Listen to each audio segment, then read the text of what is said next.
तो आपने तब उन्होंने शायद पहले घर पे एक्सपेरिमेंट करके देखा था ये उपवास का? हुआ ये था कि वो साथी जी को जब उन्होंने धमकी दी तो उस समय साथी जी घर आए और उन्होंने मेरी मदर से कहा कि आज खाना शाम को ना बने तो ठीक रहेगा। उन्होंने कहा मैं देशवासियों को अपील करने जा रहा हूँ आज 9 बजे की रेडियो से, टेलीविजन था नहीं, रेडियो से करने जा रहा हूँ, तो मैं देखना चाहता हूँ मेरे बच्चे भूखे रह सकते हैं कि नहीं। तो खाना नहीं बना। जब उन्होंने देख लिया कि हम सब भूखे हैं और किसी प्रकार की हमें कोई प्रॉब्लम नहीं हुई, तब फिर उन्होंने रेडियो पे अनाउंस किया कि ऐसा ऐसा करना है। सबने किया जी। और मैं तो आज तक सोमवार को फास्ट ही रखता हूँ। अच्छा, अब भी आप सोमवार को फास्ट रखते हो? अब कमी तो है नहीं, अब तो बहुत ज़्यादा खाने अनाज हमारे यहाँ पैदा होता है। एक टाइम नहीं खाते या दोनों टाइम ही नहीं खाते? एक टाइम, शाम को। तो शाम को उन्होंने कहा था तो शाम को चला रहा है। तो मैं इसको एक तरह से शास्त्रीय व्रत के रूप में इसको मान के करता हूँ, लेकिन वो कोई इसमें धार्मिक वो नहीं है। पर आप वो निभा रहे हो पूरा पूरा।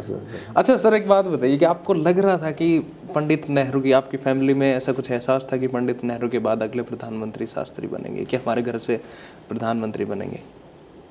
मतलब उनका नाम तो था, 4-5 जो बड़े नेता थे उस समय के, उनमें उनका नाम था और प्रमुख रूप से दिया जाता था। जैसे मोरारजी देसाई थे अखबारों में, उस समय टेलीविजन था नहीं और मैगजीन्स के माध्यम से। तो मोरारजी देसाई का नाम चलता था, इंदिरा गांधी का था, शास्त्री जी का, उस समय गुलजार नंदा थे, YB चौहान, कृष्णा मेनन, इनका 5-6 लोगों का नाम जो है लिया जाता था। एक किताब भी लिखी थी वेले सैंगर ने उस समय, मतलब पंडित जी के जीवन में ही, उनके जीवन के दौरान ही लिखी थी, आफ्टर नेहरू हु। हाँ, तो ये आफ्टर नेहरू हु में हेडलाइन भी थी अखबार में। तो शास्त्री जी का भी नाम था। उन 6 लोग थे। ओके। पंडित नेहरू का कैसा रिलेशन था शास्त्री जी? बहुत अच्छा। वो तो शास्त्री जी तो अपने आप को उनका अनुयायी मानते थे। उत्तराधिकारी उनको पता लग गया था कि ये होंगे मेरे?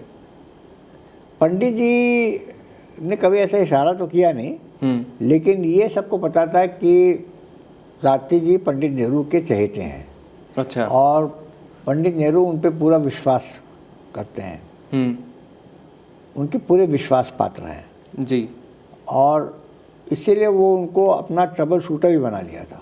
हाँ, कहीं कोई किसी प्रकार की कोई प्रॉब्लम होती थी, कश्मीर में हजरत बल की प्रॉब्लम हुई तो वहाँ पे उन्होंने भेज दिया, केरल में कुछ दिक्कत हुई तो वहाँ पे भेज दिया। वो कश्मीर वाला आप वो बताइए ना, कोर्ट का, सॉरी मैं आपको रोक रहा हूँ। भेजा, जनवरी 1964 की बात है। तो वहाँ पे हजरत बल में जो इनका बाल था मोहम्मद का, वो कहते हैं मिसप्लेस हो गया था। अच्छा। तो काफ़ी ज़्यादा मतलब उपद्रव होने की गुंजाइश थी। तो शास्त्री जी को लगा भाई जाओ लाल बहादुर तुम कुछ ना कुछ करो। तो गए वहाँ पे, खैर बाल मिल गया। जाते समय जब पंडित जी ने कहा तुम जा रहे, तो जनवरी का महीना है और बर्फ़ पड़ रही है, तो ये बताओ कि तुम्हारा गर्म कपड़ा कुछ है? तो उन्होंने कोट पहना था साधारण खादी का, ये है मेरे पर्याप्त है मेरे लिए। तो उन्होंने कहा कि नहीं, इससे काम नहीं चलेगा। तो अपना उन्होंने एक कोट, ओवर कोट दिया और कहा पहना। कहता अच्छे तुम्हारा लंबा है? उन्होंने कहा नहीं अच्छे हो, बाद में उसको जो है देख लेना। तो वो पहन के वो गए। वो भी यहाँ पे एग्जिबिट में है हमारे संग्रहालय में। यहाँ वो कोट टंगा हुआ है, पंडित नेहरू का दिया हुआ कोट। अच्छा। फिर उसका साथी आया, वो कोट लौटाने गए। उन्होंने कहा नहीं, इसको अपने हिसाब से इसको जो है इसमें अल्ट्रेशन करा लो, थोड़ा लंबा है, इसको छोटा करा लो, ठीक करा के तुम इसको रखो अपने पास। तो साथी जी ने वो कोट रखा, पहने भी। आखिरी जो उनकी जर्नी थी यात्रा ताशकंद, वहाँ पे पहन के गए थे। फोटोग्राफ में वही कोट है। और लौटने के बाद तो फिर वो कोट पड़ा था मेरी माँ के पास। जब ये स्मारक का उद्घाटन हुआ तो हमने वो कोट जो है दे दिया।